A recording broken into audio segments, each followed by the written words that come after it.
Good day, sir. Good day, classmates. We are the reporter of Group 2 in Understanding the Self, ADP code 79780. In this moment, we will tackle the modern philosopher and postmodernism. First, we will define the modern philosophy. Modern philosophy is a philosophy that arose during the modern era and associated with modernity. It is not a specific doctrine or school or thought, and those should not be confused with modernism. But there are certain assumptions shared by much of it that helps to distinguish it from earlier philosophy. The 7th and early 20th century roughly correspond to the start and end of the Western philosophy. Under the modern philosopher are René Descartes, John Locke, David Hume, Immanuel Kant, Paul Churchland, Edmund Husserl, and Maurice Jacques Merleau-Ponty. And René Descartes is a French mathematician, scientist, and philosopher because he was one of the first to abandon scholastic Aristotelianism. René Descartes was born on March 31, 1596 in Le Haye. He died in the age of 54 because his body cannot handle the illness of pneumonia.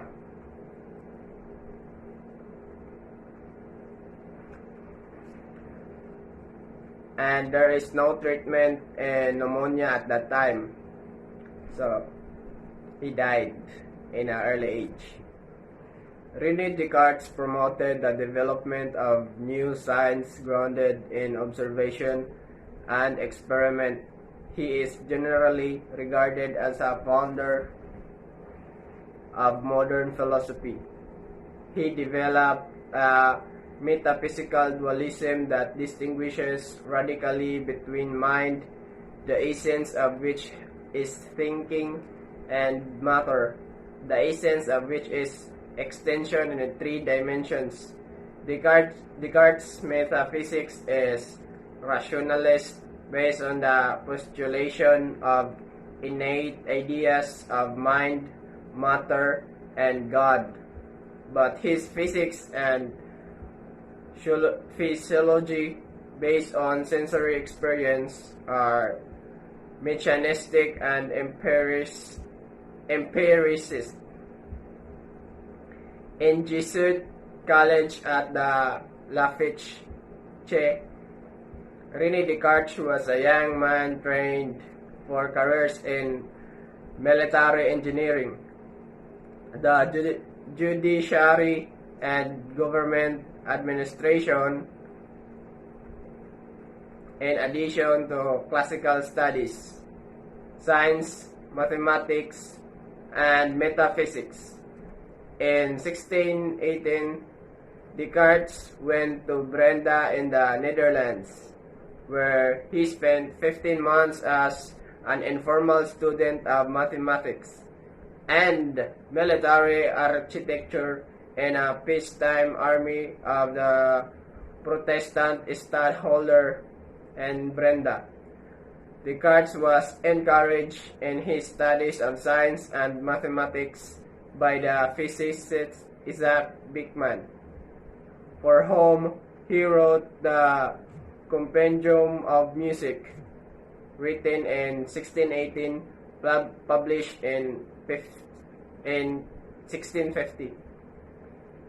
His first surviving work, while in Bohemia in 1619, he invented analytic geometry, a method of solving geometry geometric problems algebraically and algebraic problems geometrically.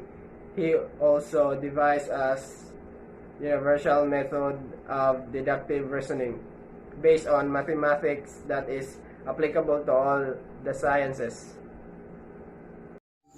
John Locke was an English philosopher and physician, widely regarded as one of the most influential of Enlightenment thinkers and commonly known as the father of liberalism. John Locke is from Wellington, United Kingdom, born August 29, 1632 in England. In political theory or political philosophy, John Locke refuted the theory of the divine right of kings and argued that all persons are endowed with natural rights. Among these fundamental natural rights, Locke said, are life, liberty, and property. Locke believed that the most basic human law of nature is the preservation of mankind, and the rulers of the rights who fail to protect those rights may be removed by the people by force if necessary. Perhaps the most central concept in Locke's political philosophy is his theory of natural law and natural rights. The natural law concept existed long before Locke as a way of expressing the idea that there were certain moral truths that applied to all people, regardless of the particular place where they lived or the agreements they had made. John Locke is regarded as one of the most influential philosophers of modern times. He founded the modern theory of liberalism and made an exceptional contribution to modern philosophical empiricism. He was also influential in the areas of theology, religious tolerance, and educational theory. John Locke's most famous works are an essay concerning human understanding in 1689, in which he developed history of ideas and his account of the origins of human knowledge in experience, and two treatises of government, the first edition published in 1690 but substantially composed before 1683. At the age of 72, John Locke died on October 28, 1704. John Locke was influenced by Jean-Jacques Rousseau and Immanuel Kant. David Hume was a Scottish Enlightenment philosopher, historian, economist, librarian, and essayist, and he was born in 7 May 1711. David Hume lived in Edinburgh. Hume was the younger son of Joseph Hume, the modestly circumstanced laird or lord of Nine Walls, a small estate adjoining the village of Chernside.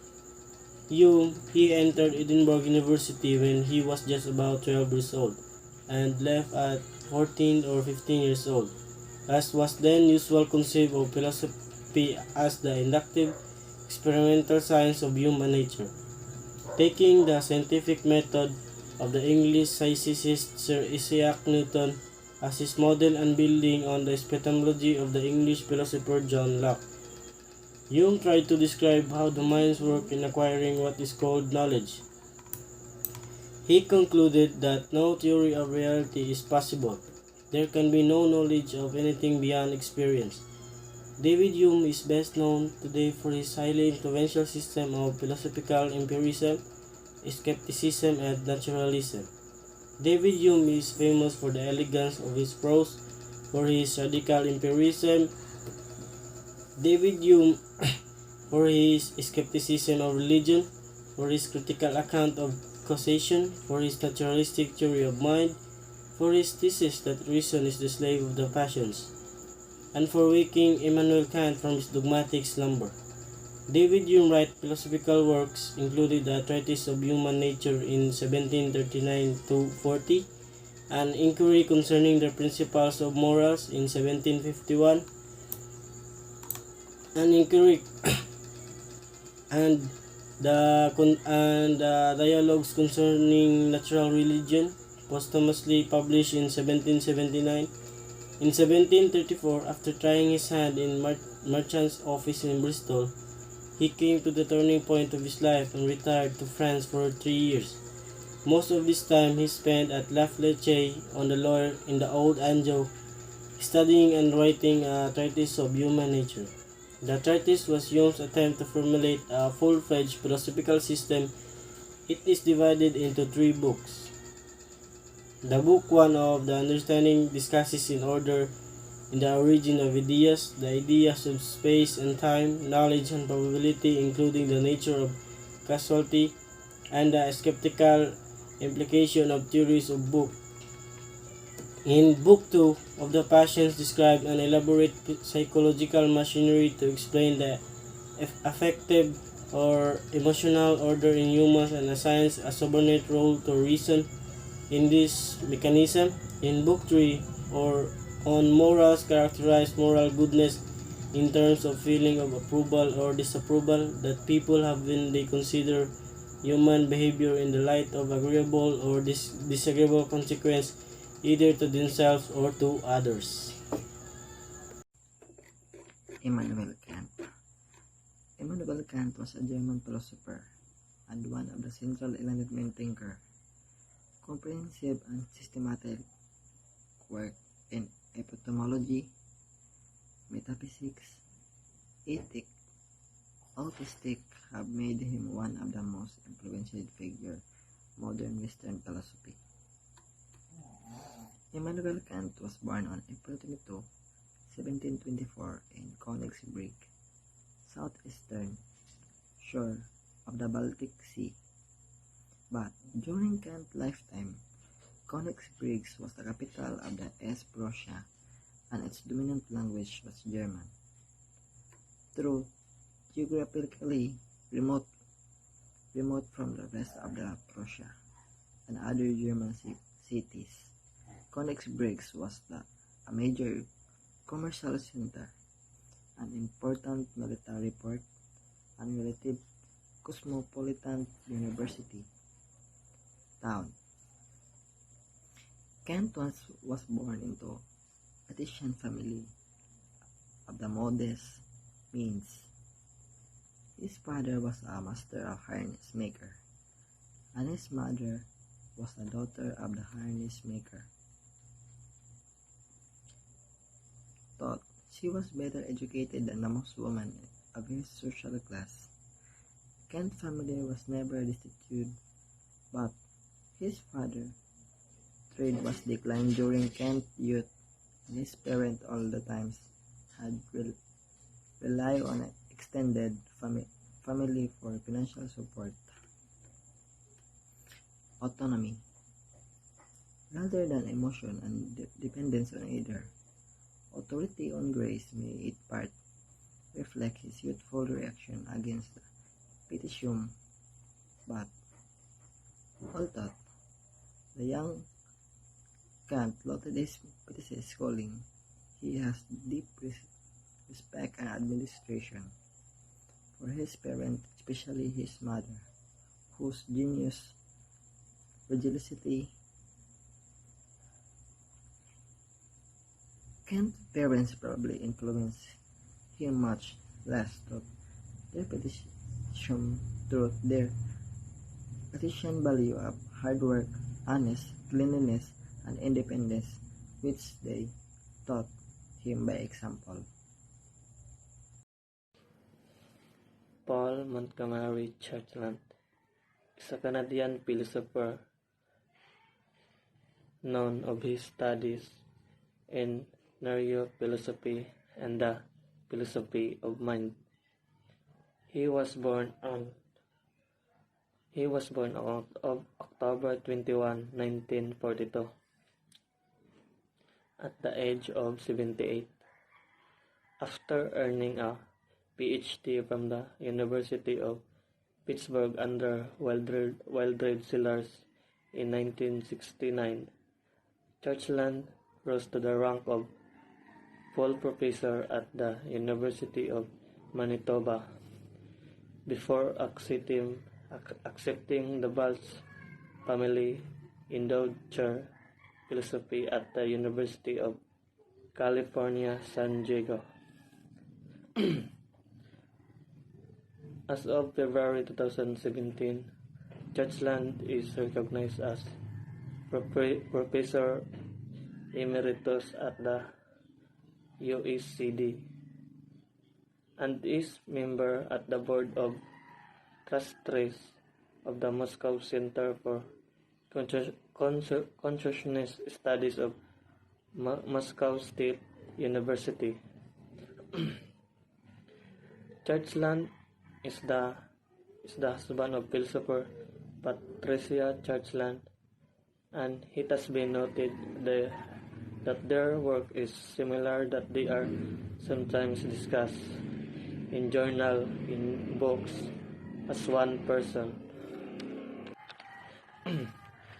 The Churchland are the parents of two children named Mark Churchland and Anne Churchland. Both are neuroscientists.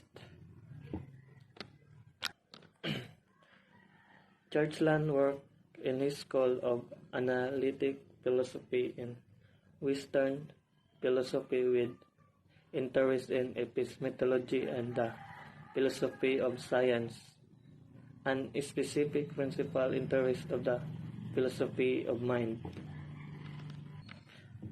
Churchland lectured at the University of Toronto from 1967 to 1969 and began his independent professional career as an instructor of the University of Pittsburgh in 1969. Churchland took a position in the University of Manitoba, where he would teach for 15 years as an assistant professor in 1969 to 1974, and the associate professor in 1977 to 1979, and there from 1979 to 1989 as a full professor. That's all I can say about Churchland. Edmund Husserl. Edmund Husserl was born on April 8, 1859 in Prostijov, Moravia, Australian Empire, and died on April 26, 1938 in Freiburg, Germany. The German philosopher Edmund Husserl is the father of the philosophical movement known as the Phenomenology. Phenomenology can be roughly described as a sustained attempt to describe experience without metaphysical and theoretical speculation. Husserl suggested that only by suspending or bracketing away the natural attitude could philosophy become its own distinctive and rigorous science, and he insisted that phenomenology is a science of consciousness rather than empirical things. Indeed, in Husserl's hands, phenomenology began as a critique of both psychologism and naturalism. Naturalism is the thesis that everything belongs to the world of nature and can be studied by the methods appropriate to studying the world. That is the method of the hard science. Husserl argued that the study of consciousness might actually be very different from the study of nature. For him, phenomenology does not proceed from the collection of large amount of data and to a general theory beyond the data itself, such as the phenomena of intentionality, of love, of two hands touching each other, and so forth. Before then, discerning what is essential and necessary to this experience. Although all of the subsequent phenomenologists like Sartre, Merleau-Ponty have contested aspects of Husserl's characterization of phenomenology, they have nonetheless been heavily indebted in him. As such, he is arguably one of the most important and influential philosophers of 20th century. The key feature of his work and his understanding about phenomenological method are considered in what follows. Husserl completely believed in that experience is the source of all knowledge. Edmund Husserl has a saying, natural objects, for example, must be experienced before any theorizing about them can occur. Maurice Jean-Jacques Merleau-Ponty is a French philosopher and public intellectual. Was the leading proponent of existentialism and phenomenology in post-war France. Was a French phenomenological philosopher and born on March 14, 1908 in Rochefort and died in May 3, 1961 on Paris, France. Maurice Merleau-Ponty believed that physical body to be an important part of what makes up a subjective self. This idea flew in the face of two of the most heralded, yet opposing ideas in all philosophy.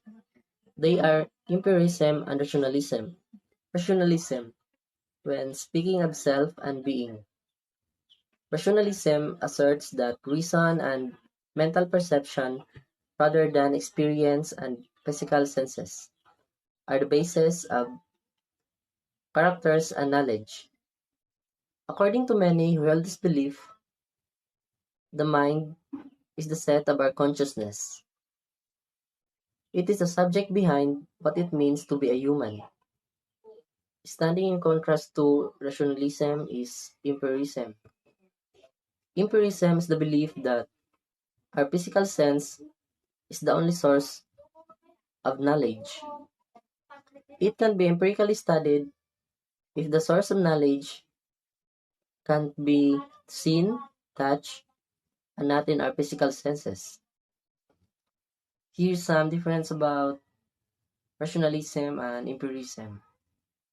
An empiricist may argue that our physical body and not some mystical mind makes up our sense of self, while rationalists would say, I think, therefore I am, and the empiricist would say, I sense, therefore I am.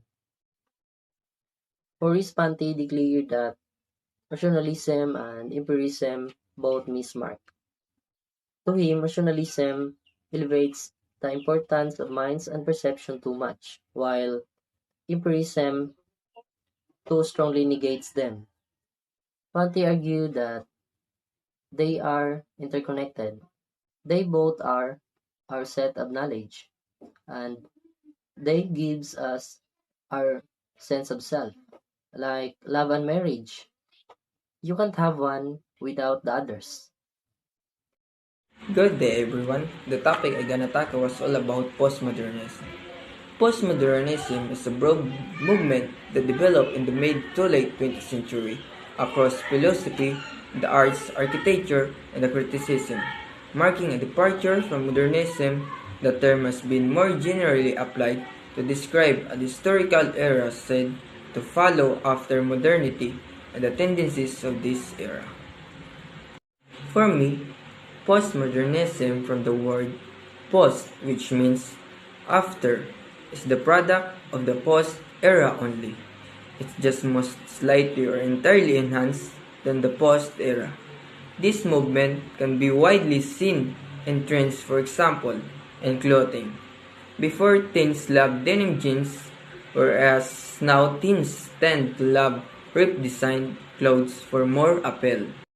Examples of postmodernism: Gravity Rainbow by Thomas Pynchon, Invisible Cities by Italo Calvino, Pale Fire by Vladimir Nabokov, Infinite Jest by David Foster Wallace, White Nose by Don DeLielos, Bret Easton Ellis' American Psycho, Waiting for Godot by Samuel Beckett, The Handmaid's Tale by Margaret Atwoods.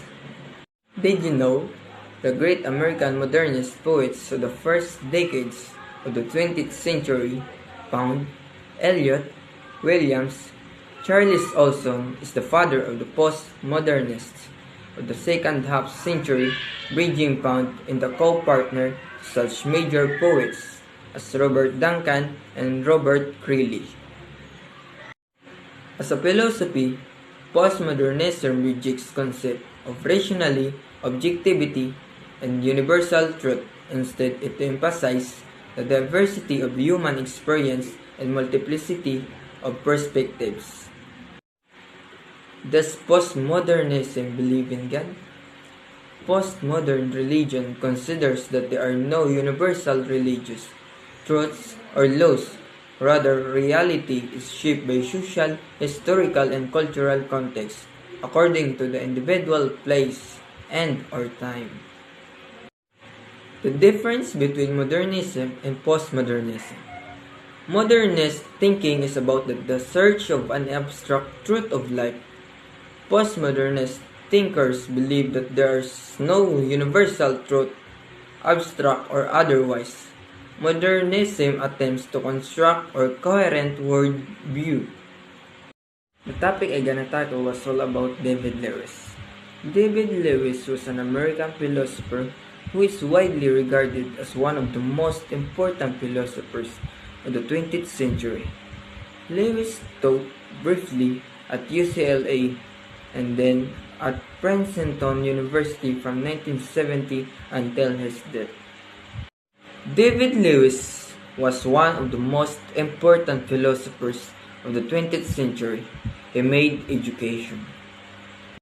David Lewis known for Lewis is the most famous for his work in metaphysics, philosophy of language and semantics, in which his books on the plurality of worlds in 1986 and counterfactuals in 1970 are considered classics. Information about David Lewis. David Lewis was born on September 28, 1941 in Oberlin, Ohio, United States. He died on October 14, 2001 in Princeton, New Jersey, United States. Education: Swarthmore College, Oxford University, and Harvard University. Parents: John D. Lewis and Ruth Ewart Kellogg Lewis. Did you know that David Lewis' full name was David Kellogg Lewis? A cause of death was not known. He had struggled with health issues in recent years, surviving a heart attack and later having a pacemaker implanted. Word of Mr. Lewis' death sparked an outpouring on tributes on social media, many from Tampa Catholic alumni. Paul Michel Foucault, or known as Michel Foucault, was a postmodernist, though he refused to be so in his work. He defined postmodernity with reference to two guiding concepts. One is discourse and two are power. It is with the help of this concept that he characterized the postmodern phenomenon. Defining discourse, he says that it is the framework of thinking in a particular area of social life. For instance, the discourse of criminality means how people in a given society think and talk about crime. And what is important is that power works through discourse, and discourse becomes weak or strong in a comparison to power. And power, according to Foucault, is knowledge. Though, in a postmodern condition, there are discourse which are shaped by knowledge. Foucault defines postmodernity in terms of discourse and discourse, and is interpreted through power. He actually started with that truism, knowledge is power. He was particularly interested in knowledge of human beings and power that acts of human beings. Suppose we start with the statement, knowledge is power, but doubt we have any knowledge of absolute truth. If we take away the idea of absolute truth, what does knowledge mean? Maybe knowledge would be just what a group of people get together and decide is true. In one case, physical force, and in the other mutual force is exerted by a powerful minority who are those able to impose this idea of the right or the true on the majority. But how does knowledge or power get its work done? Often, knowledge of power and physical force are allied. Is when a child is pumped to teach a lesson, but primarily, knowledge or power works through language at a basic level. When a child learns to speak, he picks up the basic knowledge and rules of his culture at the same time. Postmodernism reveals the relation between power and knowledge. It is the central theme which links all the aspects of postmodernity. Foucault defined postmodernity in terms of power and knowledge, and discourse as below. Close scrutiny of the micropolitics of power relations in a different localities, contexts, and social situation leads us to conclude that there is an intimate relation between the system of knowledge discourse, which codifies techniques and practices for the exercise of social control and domination within the particular localized context. The prison, the asylum, the hospital, the university, the school, the psychiatrist's office are all examples of sites where a disparate and piecemeal organization of power is built up independently of any systematic strategy of class domination. That's all. Thank you. Richard Mackay Rorty, educated at the University of Chicago and Yale University. He had strong interest and training in both the history of philosophy and contemporary analytic philosophy, the latter of which came to constitute the main focus of his work at Princeton University in the 1960s. He subsequently came to reject the tradition of philosophy according to which knowledge involves correct representation of a world whose existence remains wholly independent of that representation. Rorty had a long and diverse academic career, including positions at Stewart Professor of Philosophy at Princeton University, Keenan Professor of Humanities at the University of Virginia, and Professor of Comparative Literature at Stanford University. Among his influential books are Philosophy and The Mirror of Nature in 1979, Consequences of Pragmatism in 1982, and Contingency, Irony, and Solidarity in 1989. Rorty saw the idea of knowledge as a mirror of nature, as pervasive throughout the history of Western philosophy.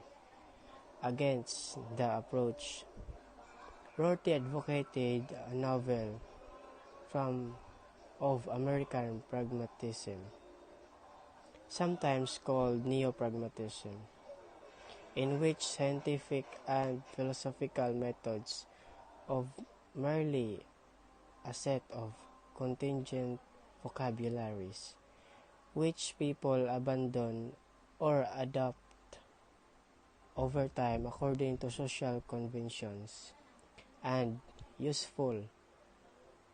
Rorty believed abandoning representationalist accounts of knowledge and language would lead to a state of mind he referred to as a ironism, in which people become completely aware of the contingency of their placement in history, and of their philosophical vocabulary, Rorty tied his brand of philosophy to the nation of social hope.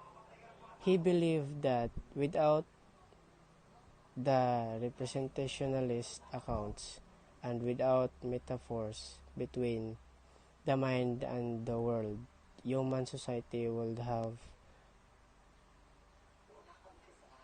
more peaceful. He also emphasized the reasons why the international of culture has conversation. Bernstein in 1971 constitutes the crucial concept of the post-philosophical culture determined to abandon representationalist accounts of traditional epistemology, incorporating Americans' pragmatism with metaphysical naturalism. 6 ideas from Eastern philosophy. Eastern philosophy has always had a very similar goal to Western philosophy, that of making us wiser, less agitated, and more thoughtful and reader to appreciate our lives. However, the way it has gone about this has been intriguingly different. In East philosophy has taught its lessons via tea drinking ceremonies, walks in bamboo forest, contemplations of rivers, and ritualized flower arranging session. Here are few ideas to offer as the distinctive wisdom of a content and enrich our nation, of which philosophy might really be. 1. Life is suffering. The first and central noble truth of the Buddha is that life is unavoidably about suffering. The Buddha continually seeks to adjust our expectations so we will know what to expect.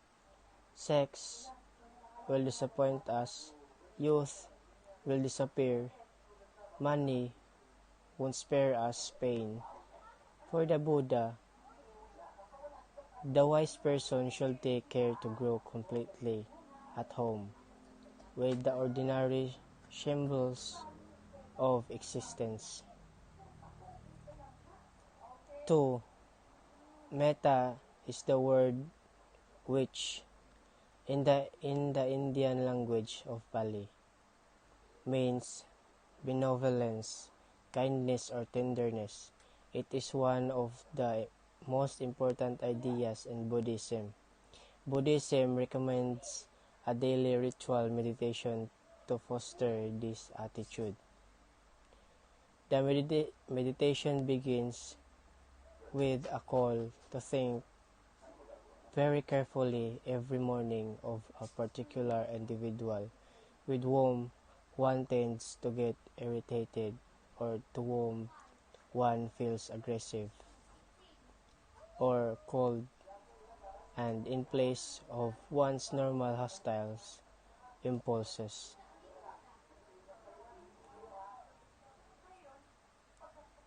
3. Guanyin. Guanyin is a saintly female figure in East Asia Buddhism,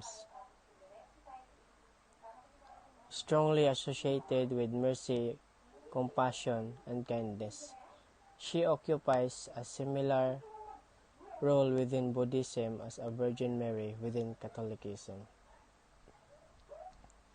There are shrines and temples to her all over China.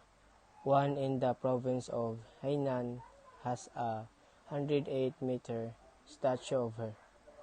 It's the fourth largest statue anywhere in the world. 4. Wu Wei. Wu Wei is a Chinese term at the heart of philosophy of Taoism.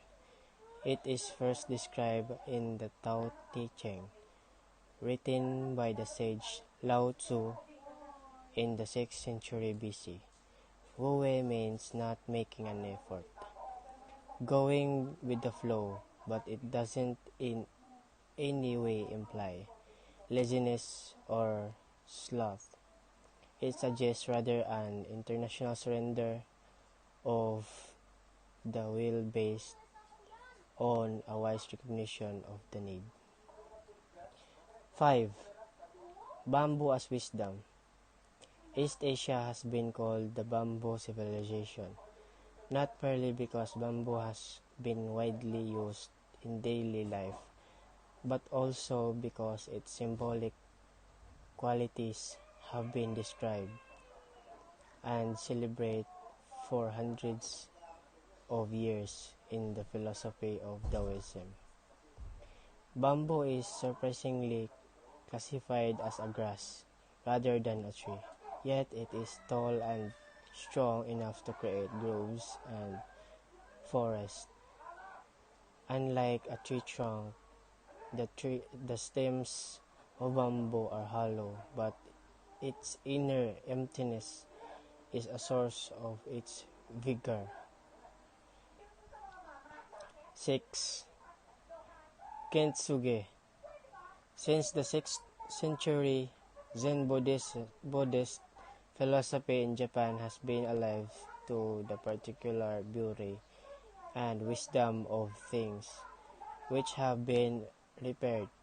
Kintsugi is a compound of two ideas.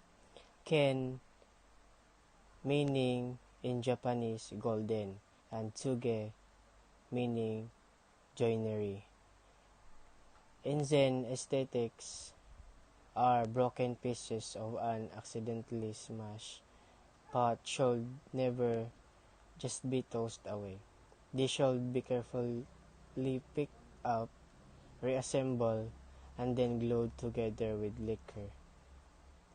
Inflected with a luxuriant gold powder, there shall be no attempt to disguise the damage. The point is to render the fault lines because the pressure veins of gold are there to emphasize that bricks have a rich merit all of their own.